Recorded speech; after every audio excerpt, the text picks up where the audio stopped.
Hello. How are we? Hello. Happy Wednesday. Happy.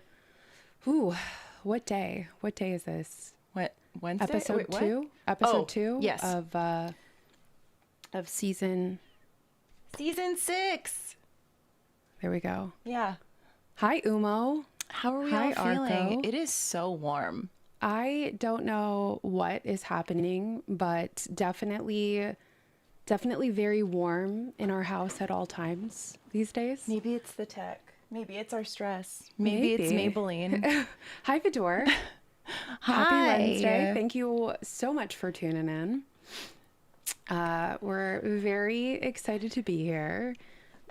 Courtney has a fun update. Hi, Wade. I don't know if fun is the word we want to use, but yeah, fun update. So yesterday I was minding my own business. No, I was actually carrying a lot of things and I couldn't see the floor. And I broke my baby toe by stubbing it on a vacuum. And this isn't like a really bad stub. No. Like, we both looked at my toe and we were like, oh my gosh. So I'm in a boot. She's in a boot. What's up, Willie? Thanks for being here. Hello, welcome in. Yeah, broken toe. So that's going to be fun. Good thing we have a photo shoot tomorrow and band practice with my right foot being on my sustain pedal. I know. Very excited for that. Oh, yeah. We're going to have you seated. Yeah. Very excited. So stupid. Love it. Yeah, I'm okay. Thank you. Idara, welcome in. Hi, Idara. Yeah, I was more frustrated than anything because, it just happened in the early morning. We were working and I had to go to, not this setup, I had to go to the office, which has the multi-monitor, to finish the work we needed to do. A boot. She got a boot put on her. Yeah, she has a boot, and I did a robust look on if technology has come any way that they now have a solution for broken baby toes, and the answer is no. So just in case you break your baby toe, you're out of luck. You just need a whole boot. So don't break your baby toe. Don't do that. Any of the other toes. Yeah. Maybe Hi, your Winter. Edgar Allan toe, but maybe your Edgar Allan toe. Absolutely. So today, let's go ahead and dive into life. Quick recap on the front end. We're going to be talking about new to streaming, new in theaters. There's a lot new in theaters this week. And the World Cup. Talk about Warner Brothers a little bit of a very little bit of a City Gear recap. And yeah, I don't want to spoil the question that I have because I was really surprised at a statistic that I saw today. I'm very excited. Very surprised by a statistic. Okay, so last week we went over film news and text and premiere, and we asked, what do you want to see in season 6? And so you can let us know, is there anything that you would like to see in season 6? If there is any topics you would like to see us cover. We did a really fun Christmas episode, Christmas of 2025, where we got to go through iconic Christmas movies and talk about a film technique that they used in each one. And that was a lot of fun.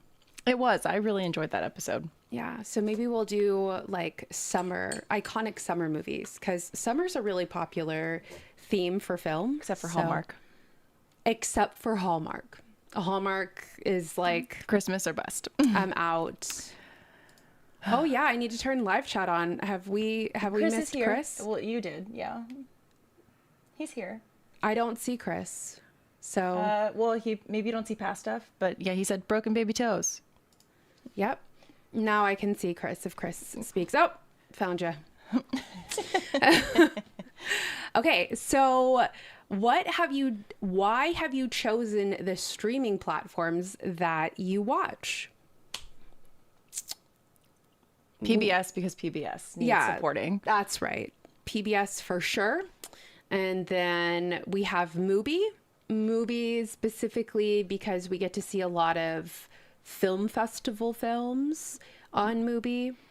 AMC because of the Audacity. That's right, but only for one more day because we got the 7-day trial. Yep. But if you haven't seen the Audacity and you appreciate dark comedy, it's from one of the writers of Succession. So that's kind of what you're getting. It's like Succession meets White Lotus. Highly, highly recommend. It's really, really great. Oh my gosh, it's so good. Yeah. But great to have all of you with us. And yeah, PBS. PBS is my jam.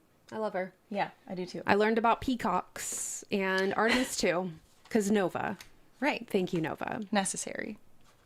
Absolutely. I think so. Yeah. So would love to hear in chat if there is a reason that you watch or have the streaming platforms that you do. If or you maybe just reasons why you don't have one. Yeah, if you just have it because of happenstance, because you happen to have a password, we won't tell anybody. That's right.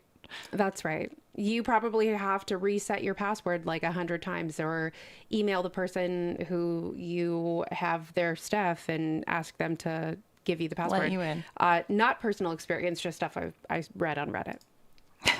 Okay, so a couple shows that are new this week include Alice and Steve. I instantly was like, is this a British rom-com? It is British. So it's in season 1. It is a comedy that is about a decades-long friendship that begins to fall apart when Steve begins dating his friend Alice's 26-year-old daughter. Oh. That's a line I wouldn't cross. No, they're just like, figure it out. Yeah, there's a lot of people in the world and it doesn't need to be that one. So that came out June 8th on Disney and Hulu. 6 episodes. All of them are out now. And a lot of people that love Fleabag, this is for you. In the irreverent British comedy lane. Dragon Striker is out on Disney as of yesterday. There's 11 episodes, and it is following Key, a 12-year-old farm boy who discovers he may be the legendary Dragon Striker and joins a team of underdogs to take on the school champions while fighting to prevent an ancient evil from resurfacing. When this kid says that he's got a lot going on, honestly, he does. He's a farm boy, and then he finds out that he's got this identity, and then he joins a group of kids from school to take on the champions, and then he's also fighting to prevent an ancient evil from resurfacing. Yeah, this just sounds like a lot for a young warthog. But if anyone could do it, I feel like it would be a child. They have the imagination. Hi, Dino. Hey, y'all. YouTube is considered a streaming platform because it's most for me now. Yeah, absolutely. YouTube has really, really taken over where a lot of people used to watch traditional media, and YouTube is available in our pockets. So absolutely is a streaming platform.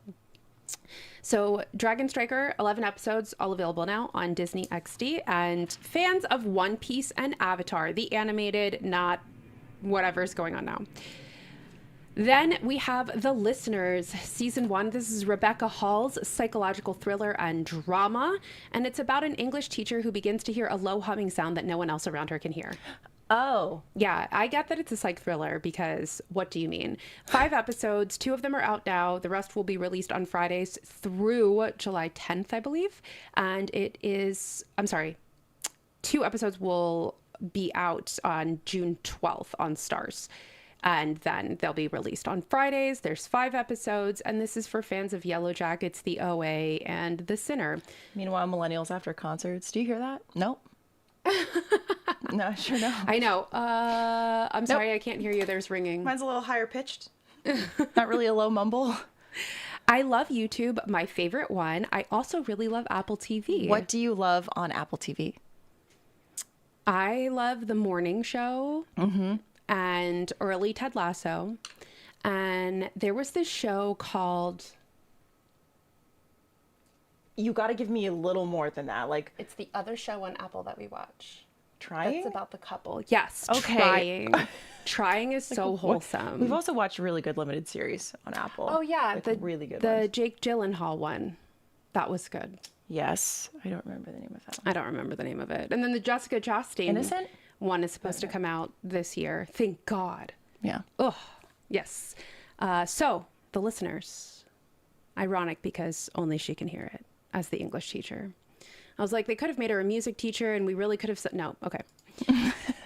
Understood. I missed this documentary last week, but it is called, or 2 weeks ago, this is called Groundswell, and it's an hour and a half talking about the environment. And Demi Moore and Woody Harrelson are narrators, and it's exploring how people are confronting climate change, species extinction, and the loss of soil across 5 continents, focusing on not the doom and gloom of everything, but on how there are people that are actually confronting the problem head on with practical solutions to try to reverse the damage that we have inflicted on the planet. This is available on Prime Video, and it had quite the film festival journey and did really, really well. So definitely on our list to watch. There are 3 students that just came up with I think it's Tamron powder, but it removes plastics from water. Students. It was great. Yeah. Love Sorry. them. Anyway, talking about the Love Earth. them. I just finished The Imperfect Women. How was it? Because we've heard great things. Yeah. And is the full series available now? YouTube, Twitch, Turbo, and Prime are the only permanent subs I keep. Prime with ads, I would periodically drop and pick up Prime too if it wasn't bundled into Prime. Fair enough. That's fair. Yeah. Definitely feel you on Prime with ads because I don't know what they think. I'm not paying for an ad-free experience. That's okay. Okay. And Spotsball. We will talk more about the broadcast and the nerdy film techs of the World Cup because I didn't know it was taking place across 3 countries. But this is the 23rd edition. They expanded from 32 to 48 teams, and it will be across 3 host countries, Canada, Mexico, and the US. Major matches, I don't know what that means as far as a definition because no one had that information. But major matches will be streamed live on Twitch, on Fox, and all 104 matches will be streamed on Fox 1. Twitch. Full series is out now. I loved it. Oh, okay. You may have just pushed what we're watching. Yep. Pretty much just Twitch and YouTube these days. I have Disney Plus, but rarely use it. Totally. Fair enough. Feel that. Okay. In theaters, I didn't know that Spielberg had a movie out, but I have seen this poster. I have seen this imagery. Just was not interested in whatever it is until now. So this is Disclosure Day coming in at 2 hours and 25 minutes. It's sci-fi fantasy. It's a Steven Spielberg film. It's about a meteorologist and a cybersecurity expert find themselves at the center of a movement to expose the government's cover-up of extraterrestrial secrets. It's pretty fitting right now because we keep getting drops of all of the alien intel that the government has had. So interested to see how this film does, especially because Project Hail Mary did really, really well. And it was also in the sci-fi lane. But this does seem a little less easy to keep track of because of the extraterrestrial secrets. Also, that's a long time. It is. For a movie. It is. No. Totally. I use HBO Max the most because I often rewatch Harry Potter. Fair enough. Yeah. And that's really good to know about yourself, right? That there are specific things, series, movies that you enjoy. And that's why you keep that one around. For sure. Okay. Also in theaters is Stop That Train. This is RuPaul's film that has fallen under a lot of controversy because they wickedly use a lot of AI and they don't hide it well. It's about 2 stewardesses must save the day when a catastrophic storm threatens to derail a high-speed train. This is directed by Adam Shankman of A Walk to Remember, The Wedding Planner, and Hairspray. Okay. Arco says, I do really hate ads. I hadn't had a service with them for a long time, so I consider it every once in a while with Prime because it feels cheaper than the others. It's part of the original Prime. Totally. Charges, but I don't watch it enough in the end. Yeah, fair. For sure. I think it's really funny for all of you as audience members, when you see stuff on posters, stuff like from the director of Hairspray and producers of RuPaul's Drag Race, does that entice you to watch things? Because we started watching The Audacity, and I had no idea that the showrunner and writer was a writer on Succession. And I don't know that that would have pushed me to watch it. I was already interested in the subject content, but it's interesting to me that this is how we market now, is from the directors of. And we've done, like, not we, Courtney and I, but society has done this. Yeah. But I do feel like people are more likely to remember the title that they've seen than the person who did the writing or something. Oh, yeah. I don't think out in the wild anyone's like, oh, Adam Shankman, I loved A Walk to Remember. Except me. I do that. Yeah. There was a video that was saying why A Walk to Remember is a crazy movie. And I was like, I will not partake. Thank you. It is a crazy movie, and welcome.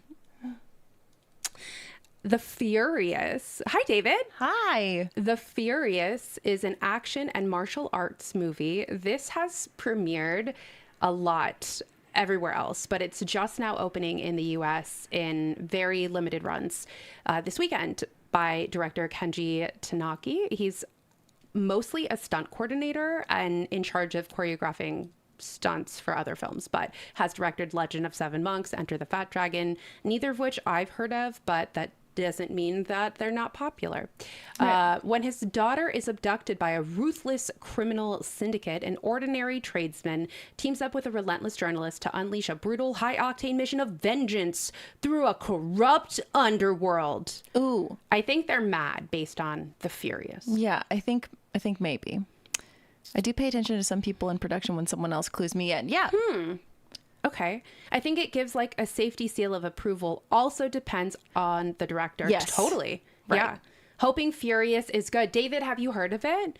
This is the first time that I have seen anything for it, but the stills looked really, really good and intriguing. I giggled.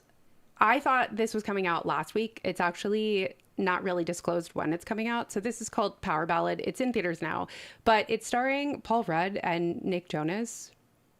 And it's from the director of Once, Sing Street, and Begin Again. But it's about Rick, a washed-up wedding singer, and Danny, a fading boy band star, bond over music and a late-night jam session. When Danny turns Rick's song into a hit, Rick sets out to reclaim the recognition he believes he deserves. This trailer is really something. Yeah. Just watch it. From this, it feels very Get Him to the Greek.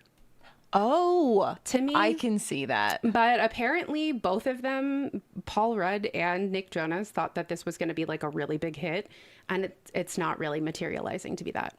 Oh. But there's like a full soundtrack and everything. Good for them. And Paul Rudd really does sing. So does Nick Jonas. It has to be a top favorite for me. It's like Noah Hawley, and I didn't realize it was him. I'd probably add it to the watch list. Okay, so it does matter. It does matter. This is really great to know. No, they're pushing trailers and interviews on Furious. Fascinating. Okay. So great. That's really great to hear that they are marketing. It's like they're doing their marketing. Marketing? Who is she? Great. BTS, I didn't know that they were broken up, so that's definitely on me. But they are coming together on June 13th, and this is a one-night only show of airing. I definitely said that wrong. And this is a concert film. There is a full documentary on them coming back together and getting ready for this world tour and this album and recording the album on Netflix that released in May. And this is specifically featuring their performance in Busan. So a lot of people are buying this and have sold out theaters because BTS is wicked. And this is so special to them because it is the anniversary of when they got together as a band. And it is returning to the venue of their final previous performance before they enlisted. Yeah. So a lot of serendipity in this venue. I know. Wow, me not keeping up with BTS. You're a little busy. That's right. That's right. I'll take that. Power Ballad is getting good reviews. I have heard it's getting good reviews. It's just not getting the notoriety that I think that the stars thought it was going to get. But I don't know what that looks like anymore. Okay. So this is the stat that really surprised me. Don't cheat. But if you had to guess, out of all of the movies in theaters this year, what would you say is the only movie of 2026 to cross the $1 billion mark at box offices globally?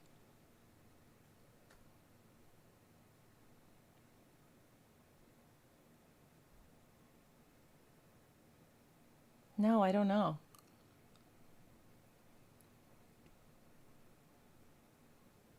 Anybody? I love Boosters, but it seems already out of theaters near me. That's really that's sad. I feel like it wasn't in theaters that long. No. And I don't feel like it got a lot of publicity, which is really sad because it is a really original and fun film. Yeah, my brain's like, Barbie, Oppenheimer, wrong. Yeah, I wrong. thought it was going to be So, I don't know. Project Hail Mary. And it's the Super Mario Galaxy movie. Which makes so much sense to me Oh. now on this side. Oh, Yeah. Minecraft. That's a great guess. Excellent. Yeah, I thought it was going to be Project Hail Mary, but it is indeed the Super Mario Galaxy movie. Yeah, Hail Mary, right? Hail Mary's at 630 million. I mean, great for them. No, for That's sure. excellent. But yeah, of course. It would be like this, a Despicable Me. Well, yeah. All right. Yeah, I thought it was Project Hail Mary too. Yeah. Okay. In other news, the Social Reckoning trailer finally dropped today. Finally. It's getting really, really great reviews so Is far. someone Sarah Wynne Williams, though? Okay. You honestly forgot that came out. No, for sure. For sure, right? So the trailer for Social Reckoning came out with Jeremy Strong as Mark Zuckerberg. It looks sick. And this is based on the 2021 Facebook leak by whistleblower Frances Haugen. And this is written, directed, and produced by Aaron Sorkin, who is the original writer of The Social Network. This was supposed to be directed by David Fincher, but he got busy. This will be in theaters October 19th. Ugh. I'm very excited. Yeah. I'm very, very, very excited. Very hype. Okay, let's talk a little bit about the World Cup because this is controversial right now. Spotsball. The Spotsball. So this is taking place June 11th, so tomorrow, to July 19th, so a month and a week. And it's hosted by 16 cities across Canada, Mexico, and the U.S., with 11 U.S. cities, 3 Mexican cities, 2 Canadian cities. And it expanded this year from 32 teams to 48 teams. For all of you that watch football, would love your opinion on the fact that they expanded it, because saw some takes online and fascinated. New Minions movie coming out. Look out, Mario. What is it? Minions 8, and then it's like Minions 8 grew. And that's the movie. And that's it. That's it. That's the film. So unfortunately, it's in Atlanta. Yeah, I didn't know that it was all over the place. So this was a learning experience for me. So FIFA World Cup production is on par to be actually the largest sports production in history, because at each one of the 104 matches, there will be anywhere from 40 to 50 cameras. And this includes stabilized cams, the traditional operators, drones. The Olympics definitely set them up. Absolutely. Yeah. Referee cams that will be capturing the game directly from an official's point of view. Wow. Interested to see how that's going to turn out. That has been trialed earlier this year, and it did really, really well. So they're bringing it to the World Cup. I also wonder if that cam will be attached to like VR goggles, that perspective. I wonder that too. I could see that. Yeah. So they will be breaking this up, and I'm going to go into a little bit more detail in a couple slides about the broadcast. So instead of having one team that's in charge of everything, they have split the production by assigning local film crews to each one of the cities. And then those film crews are broadcasting all of that back to a post-production hub that is in Dallas. And then from Dallas, they're sending out that feed. That's wild. Very, very in line with what we saw with the Olympics production. And Winter Pal, are you saying unfortunately because you're in Atlanta and you're going to stay hunkered down, or unfortunately like you are not able to attend because it's in Atlanta? And then Backrooms may be the only movie still in theaters I liked. Okay. And Chris, I mean, it's just expanded for the money, but it's too much and leads to too many potential lopsided games for sure. I see. And Wade, you saw Backrooms and enjoyed it as well. Yeah, we heard good things. Yeah, our pottery class was definitely debating if Backrooms or if Obsession was better. Yeah. Copy you, Arco. You go. Good luck with meetings. You're doing great. Thanks for being here. Okay, so ITV Sports is in charge of making the title sequence, and it comes in at 1 minute and 22 seconds and is taking fans on a cinematic cross-country American road trip set to the Rascal Flatts cover of Life is a Highway. It is blending 50 years of history. And if you want to see the making of, BBC has a BTS of the making of the title sequence on their YouTube channel. It is a really, really cool watch. That is cool. Also just nerdy. I live in Atlanta not looking forward to more traffic and total mess. We have the Olympics here in a couple years, so we understand. Totally. So more about some of the the camera angles. So expanding on the referee cams, these cams will be mounted directly onto the referees to help show audiences what they are seeing on the field. And the POV shots will be smoothed using an AI stabilization software. That's smart. So when they're running, we're not just... Yeah.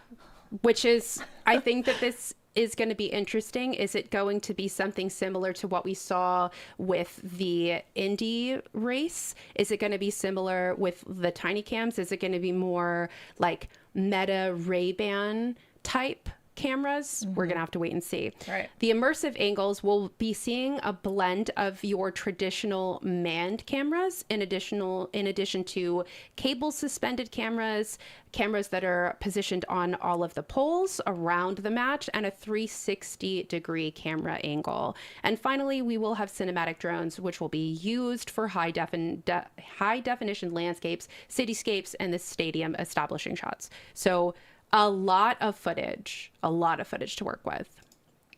Also, they canceled Atlantic Comic-Con because of that. Hate that. I'm sorry. Less movies in theaters this June feels like than the rest of the year. I think because school's out and they want to take fewer chances. Like, that'd be the perfect time to have more movies because school's out. Yeah, definitely more family-friendly movies, but I do think you bring up a valid point, David. Definitely. And finally, when it comes to the broadcast, it will be film crews and production personnel that are at the individual host venues across all of the countries and cities. And all of the footage from North America will be sent to a centralized post-production hub in Dallas, Texas, which will unify the feeds, create cohesion, and add graphics and branding before it is sent out globally. Hey. Wild. Hondo. Hi, Hondo. Thanks for tuning in. Welcome. That's Yeah. good. Happy to have you here. Cinegear was last weekend. It took place on the Universal Studios lot. We got to see a lot of our friends from different brands. We got to go to the Adobe After Dark event and see our friend Sean McDaniel and learn more about post-production workflows. It was really cool. We met some really awesome new companies that are changing the game for audio, for camera builds, and for latency, really explaining why HDMI feeds can be unstable and what it can look like to see the work that you are color grading across a plethora of different monitors at the same time. You guessed it. There is an in-between, not just computer to monitor. Surprise. The cabling.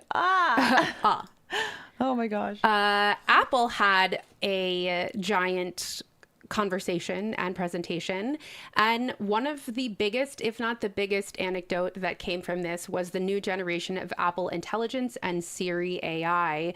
Quote, Siri AI is an entirely new version of Siri, deeply integrated into iPhone, iPad, Mac, Apple Watch, and Apple Vision Pro, and it will be drawing on personal context understanding to search across messages, emails, photos, and more, and get things done across apps with more system-wide app applications or app actions. Rumor has it, this is just rumor, that in the new iterations of updates with iOS, you will not be able to disable Apple Intelligence. Cool. So just a heads up. So it's just going to read all of your stuff.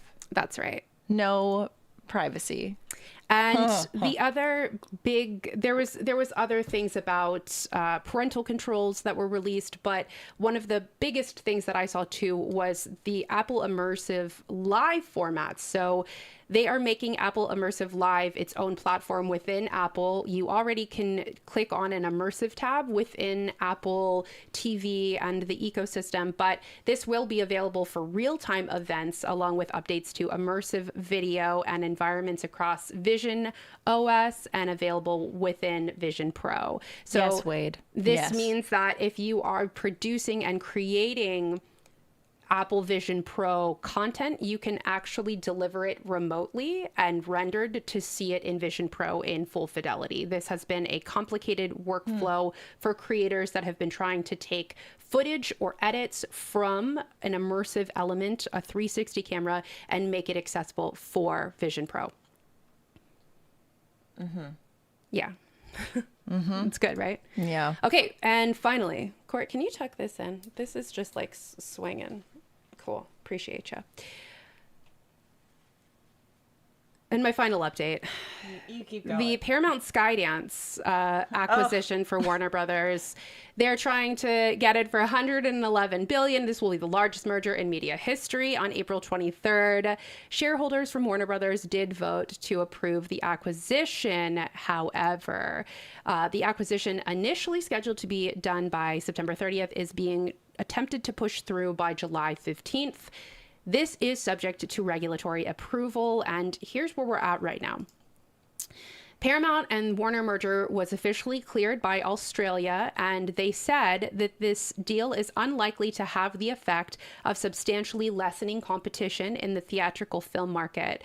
This clearance is subject to a 14 waiting day period that will end on June 23rd, just in case anyone gets cold feet. That's why there's extra time on the back end. Okay. Unlikely. Okay. And as far as where we're at in the three main areas that are going to cause problems. In the UK, the Competition and Markets Authority have started a formal phase 1 review with an August 7th deadline, note not July 15th, an August 7th deadline to determine if the merger lessens competition before escalating to a phase 2 review. So they are going to take some time, as they should, to figure that out. In EU, they have a July 7th deadline, and they've kicked off an examination specifically into the $24 billion Middle Eastern backing. So that's what EU is doing, and in the U.S., regulators in California and New York are currently preparing lawsuits to attempt to block the deal and cause some friction. However, Paramount is trying to get ahead of it by filing a motion to dismiss consumer antitrust lawsuits and has privately submitted concessions to state authorities. Okay.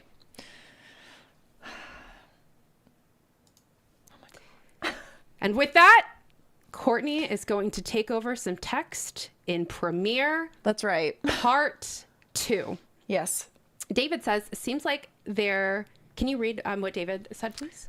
Seems like they're about... Was that supposed to say about issues with sports events, strikes, access, expense, the Secret Service is causing less access to, but they're just doing their job. I think we just need to have a hard look at what people's jobs actually entail and why those jobs exist, you know? I think that's important. I agree with that. Also, for anyone who was not here last week and you are wondering what the text is, you can go back and watch the other one since this is part 2. But I do go fully in depth in the... Thank you. I will be going full depth. Have gone fully in depth in the text panel, but we're gonna do more. Yes, more. And let's hide that, open that. Okay. Ashley's gonna give me the go ahead.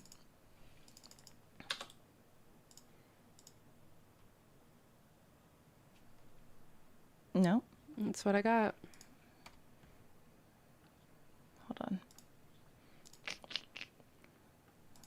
Yeah, it says I'm here. Okay. We'll try to find you.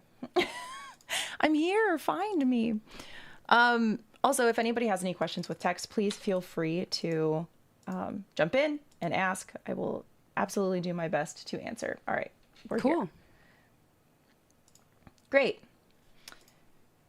So welcome. Ashleigh and I are releasing a single called Clarity on June 26th. So we're going to need to make some graphics for that. I just figured it was the perfect time to do some text for it. So where we left off is text, adding text, only having one layer here, and then having your multiple layers within that one text block is going to be your best friend. Sometimes people have multiple text layers. I don't recommend having more than one when you can have everything in here. Also, it just makes them easier to align to each other, which is the whole point, I think. So I would always add them this way. And then I also organize them within that. So Clarity being the top line, new single release, and you can reorganize them by just dragging and dropping, but it just keeps things visually cohesive and easier to navigate around your text. So that's what I do. Woo! That's right. And I want to talk about some of the align tools in here and what they are. So first, if I have one layer selected, then I will only have these basic align tools, which will tell me where they are in relation to the canvas or our anchor point, which we talked about. But what if I want to align them to each other, or I want to do a group? So if I select them all, I now have a different dropdown. Aside from these align tools, there's align to video frame as group, and align to selection. So I'm going to talk about what those do. Aligning to the video frame means that this being our video frame, our canvas, if you will, all of the text is going to align to this surrounding black box. And so they're all going to immediately justify left, center, so on and so forth. So this is the bounding box being the frame, the center frame, or the back video. But if I want to, let's get them they're not aligned at the center like that. Now, if I want to align to video frame as a group, actually, let's get them here first. This means that they are going to all move and stay this way, however I have them aligned. So they're a group, which means they're not going to start aligning to the left, aligning to the right. They're a single group. Imagine it as if you were to bring an image or like a PNG into something and you're moving the entire piece around. So now that they are a group, that is how they're being treated. So I can align them to the entire thing, to the top, bottom, center, right, left, so on and so forth. And we can see that they do not align all the way to the left. Following me so far? Following. Great. So now if I want to align to selection, I have all of these selected. So now these are going to align to each other. And I can do that by these ones down here. Like, how do I want to distribute them? For instance, if I've got this up here and I'm trying to figure out how they go or what the spacing between them is going to be, let's select them all. So this is how we are going to distribute things. Vertically, meaning that the space in between them, or the center point vertically, is what it's going to align to. So since this is a thicker text on top and bottom, and taking this, they're not going to be equidistant entirely because this is not all the same size font. It's just taking the single through line and putting that spatial awareness in the way you distribute this. I can also do the same thing vertically, but this is going to make the space between each line the same. This is the one that I would use more often than not, especially if you're doing a list of items, something like that, and different font sizes, but you want them to be an even distance between each other. So now if I let go, that space is the same size between all lines. Following? Yeah, so this is more if you don't want to have multiple text lines, that everything is clumped and grouped together. Yeah, I mean, that would be, they all still exist as individuals. Totally. But if I highlight them, now they are a group and I can assign them however I want to do that whole chunk to our video frame or how they interact with each other, which Sure. just makes it much easier than going, okay, this one needs to go over here, and then this one needs to go over in this center line, and dragging them all like this, which would just take forever, and we don't need to do any of that. Totally. Right. So adjusting them all as a group is immensely helpful. So then if we move down, we have all of our scaling options. Something to note, which we talked about in the first episode, is where the anchor point is at. Because if we're going to scale all of them together, also, if you don't see these anchor points, you probably don't have the move tool or selection tool selected, which is just V on your keyboard, but then these will pop up if you don't actually see them. So where the anchor points are matter because that is how the text scales. So if CA has an anchor point in the center and these are in the left, they're not going to scale the same. CA is scaling from the center, whereas the other three are scaling from the bottom left. So you really want to make sure that if we start enlarging text, that the anchor points are in the proper space. And you can easily do that by just clicking and dragging to our center. And if you don't have these lines turned on like we went over in episode 1, then you can command and move that anchor point as well. Okay, so now that these are all set. So you would always recommend scaling and having the scale point from the middle? Yes, just because I think it makes it easier. It really depends on what your project, like what you're trying to do with your project. And I'll show you an example in a little bit what it looks like if you don't have that anchor in the center. But I just think that it's easier. Mm-hmm. But as long as they match, like when you're scaling your text, as long as the anchor points are in the same spot, you can resize them from any point. They just need to match. Otherwise, they're going to get all wonky. Totally. Yes, exactly. To keep it all in sync. So now the horizontal distribution works the same way that the vertical does. So let's bring, of course, I've made all of this text huge. So let's resize. Let's do that. All right.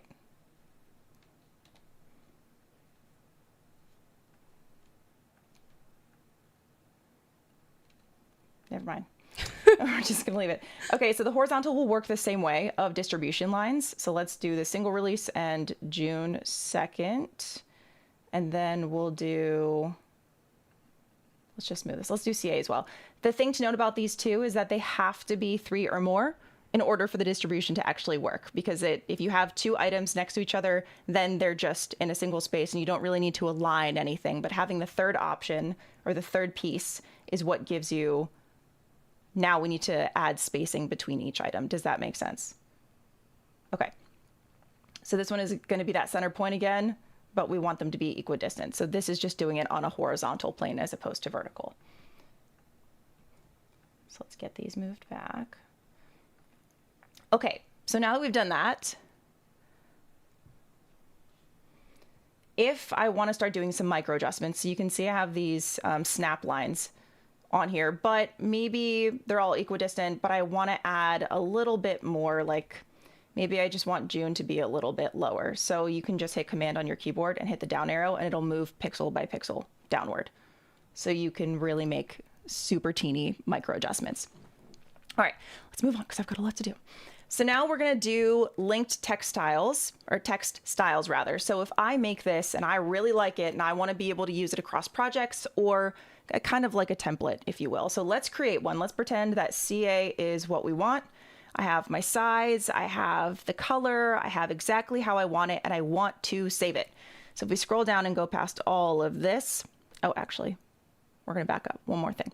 When we're scaling things, your scale lock is going to be really important. So how you're scaling your text. If I just want to do horizontal or just vertical, it'll be that way. But if I keep it unchecked, then it'll scale everything together from the anchor point. So you can also get really specific with that. Okay, so I love this. Let's do something else. I want to save this style. So right now they have caption styles. Premiere has them already added. But if you're not using this for caption styles and you just need to, let's say, replace text on multiple things, you can just save this and it'll be quite easy. Hi, yes. Thrish. Being able to make those small adjustments is great. I hate being locked into either Snap or Free. That's right. Yes, I do too. It's like, why can't we have the best of both worlds? You can, which is wonderful. Okay, so right now I don't have a linked style, but I want to make one. So I'm going to click on this little plus button right here. And I'm going to say create style. These are very, very important. You have to decide if you want this to be project only or if you want this to be a local style. If you're going to be working across multiple projects, I recommend having both of them selected from the jump. But how you go about deleting them is going to be different. So for this demo, I might not need this in the future, but I'll show you how to delete them as well. So I recommend just having them both. That way it's in the project and it's also across in your local style folder. So why would you have a text style that would be local? Is that if you have brand fonts and you know every time that this is something that you would use just to come back in for ease of access? Okay. Yeah. So if we're doing, okay, right now, Clarity is the single release, and then we get to the album release, that's going to be a whole different Premiere project file, and I still want all of that text. Totally. Right. So that would be saving to the local style. So I'm going to save them to both. We're just going to call it text style. That's fine. And now we see it shows up in our dropdown. And then it also, so this is going to be saved to the project, or I'm sorry, to the style folder. So this is local. And then if we look down here in our project panel, we have a little PR pop-up that says textile. So this is specifically in the project. So that is where it just saved. It's saved to my project here. Hey, RGR. Hello. Hi, welcome in. Thanks for tuning in. And then if I want to, I can also click on this. So if I want to see where it actually stored, because that's the first thing, it's like, okay, it's local, but what does that even mean? If I want to get access to it, I'm going to click these four squares here, and local styles will be here. I can sort them, but since I don't have many, I don't need to sort it, but I could sort it if I wanted to. This is also showing that since I saved it locally and I saved it to my project, that's why there's double. But I'm just going to select local styles so you can see, or to filter them out. But since I don't have a lot, I don't need to do that. But right click on local styles, reveal in Finder. This is where it's going to take you exactly to the folder structure of where that project lives. And so if you want to delete it, you have to go into your Finder and delete it from there. There is not a way to open them up, edit them, and resave them. So you'd have to create the text again and then delete the older ones. Totally. That's awesome, David. Oh, that's really cool. We love textiles. Yes, we do. They're such a cool skill set, and I really appreciate it. All right, so let's go down to the bottom, and we have this other thing here, pin to video frame. What do these things mean? This one is actually really, really cool, and highly recommend you guys use it. So there's a couple things. Pin to video frame, or I can pin it to any of the other text. CA is grayed out because that is the layer that we currently have selected, but I can pin it to one of these things. I'm going to do something else though. I'm going to add, let's just add a shape here. And I want to bring my shape down to the bottom. So it's under CA, and let's align these two. Okay. So now that they're aligned, I'm going to go back into my shape. Only a single layer has to, or you can only have a single layer selected to be able to do this. So I can pin it to the video frame, which is going to be the canvas as we talked about, but I want to pin it to CA because anytime I move CA, I want the box to move with it. So if I click on that and then select this, it is now pinned to CA on all four of these points. So now if I go back into CA and I want to move it, the box moves with it. What's important to note about this is that wherever the anchor point is on this shape doesn't matter. It could be in the lower left, anywhere. It doesn't need to match. Because it's pinned to CA, where the anchor point in CA is where it's going to scale from. So it's just nice that that's not an extra thing that you need to be thinking about. Yeah, for sure. Yeah. So if I want to not have it pinned in that way, I can deselect certain areas. And so it'll only pin to CA on the left side. So let's move CA again. Let's see what it does. Now it gets a little wonky. I don't know in what way you would ever want to use this, but you can. But you can, right. And you can see the left side isn't moving. That spatial awareness is staying the same, and everything else is what's scaling. But I don't want that. I want this to be for everything because you can just re-click them to do that. Now if I do, let's see, let's go to my type tool. Actually, let's make this a little smaller first. The box, like I said, because it will always scale, that means I can add text behind CA, and the box immediately just keeps following with it, keeping it exactly in the center and keeping all of my scaling proportions. So I don't have to do the text first, add a box, and start dragging it around if I need to make any edits. It's because they're pinned together, it's going to move, which is wonderful. Like so.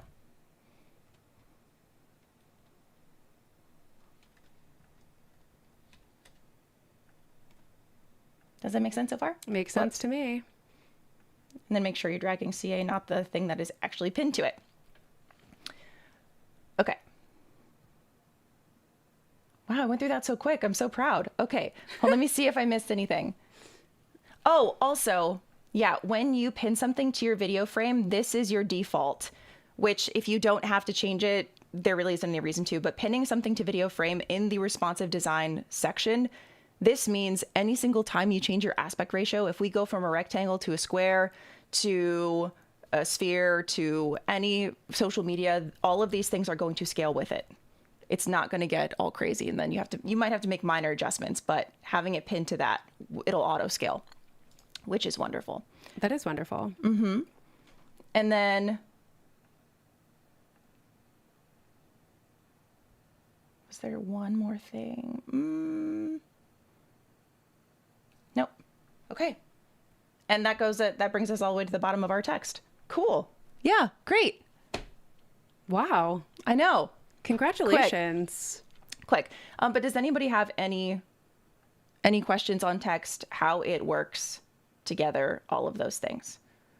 I had no idea that you could put a box or a shape underneath it. So that was really cool. It is. And not even just shapes, because I did add a shape, but you don't need to. Like, I could pin CA to clarity, let's say, like having that. So now they're pinned, and if I want to move clarity anywhere, whoops, hold on. I know. What a nice trick, right? I forgot to click my box. Okay, so now they're pinned. Make sure you click that box. So now when I move clarity, CA is going to move. Yeah, that's really dope. And you can only do 2? No, you can do more. You can do more. Yeah, so let's get everything aligned again so that doesn't look silly. Yeah, I mean, at that point, you could either just highlight them all and move them if you want. But if you don't want to do that and you have an insane amount of text, let's say, then you might want to go in and do individual layers and link them. I do know sometimes this works and sometimes it doesn't. I was able to do 3 sets of text, and then I was able to do a shape. But then I've also read and seen that people can't do multiple shapes and multiple texts and do all of that. So if you pin them singularly and then highlight them all and move them as a group, you can do it that way. Fascinating. Yeah. Okay. Really good to know. It's very, very handy. And knowing your anchor points is really important, because while you can just move these literally anywhere and you don't know what they are, they'll make a big difference when you try to start aligning things. So keep that in mind. Yeah. And then there's also a responsive design time, which you can set keyframes and do all of that. But that's a whole other thing. Whole other thing. Yeah. All right. Does anyone have any questions for Courtney? Thank you for showing us all of these text tricks. Yeah. I loved part 1. I learned a lot in part 2. And we can do anything with text. You really can. And I wanted to go over this because we've talked to a lot of friends who are like, I just have a really hard time using text in Premiere. It's not as intuitive, I would say, but like breaking this down it makes sense to them. But yeah, it is a lot. Text is a lot. Yeah. And I'm used to Photoshop, and doing Photoshop, text in Photoshop is a completely different animal than it is to work with in Premiere and do it. Totally. Yeah. Okay, so we're going to be wrapping up here in just a moment. Thrish says, appreciate the tutorial. I honestly wouldn't have decided to use text in the program. As filmmakers and musicians and all of the things, or anybody who's working in social media or any sort of content, text is just it's always going to be a part of it. One, for retention, but it's good to make little video teaser trailers, which we've been working on a lot, and we're going to be doing that for our album release in September. So lots of text, lots of announcement videos, and yeah, text is a big part of that. Yeah. So we're gonna yap for the last 5 minutes of our episode. Yeah. But I personally am really, really excited right now in California. There is this thing going on called the For Your Consideration campaign, and it's called FYC.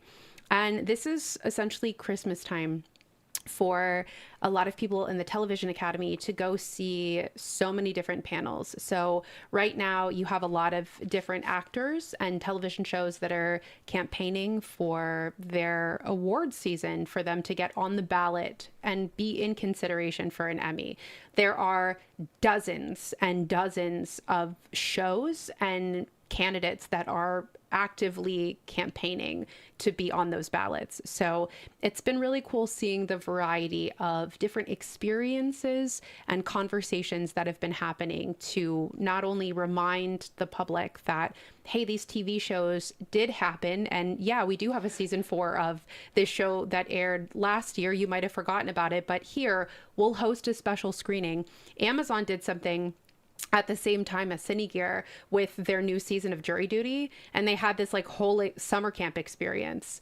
So It was so good. yeah, it's been really fascinating seeing the variety of experiences, from like summer camp to traditional panels where they'll screen an episode of the work that they're campaigning for, and again have different talkbacks of directors and cinematographers and that kind of thing. I love it. And yes, Thrish, agree. It's more powerful than you expected. That's good. There's just a lot of little knobs and buttons and dials that we felt needed an in-depth look, because you can do things. You just have to know where and what exactly you're looking to do. Yeah. So we wanted to go super in-depth with it. Totally. If you like the show and you have learned something or just want to help out, please make sure that you hit the like button below. Yes. It shows YouTube and Adobe that y'all are watching and that you like the show and that you like us. And that goes a really, really long way.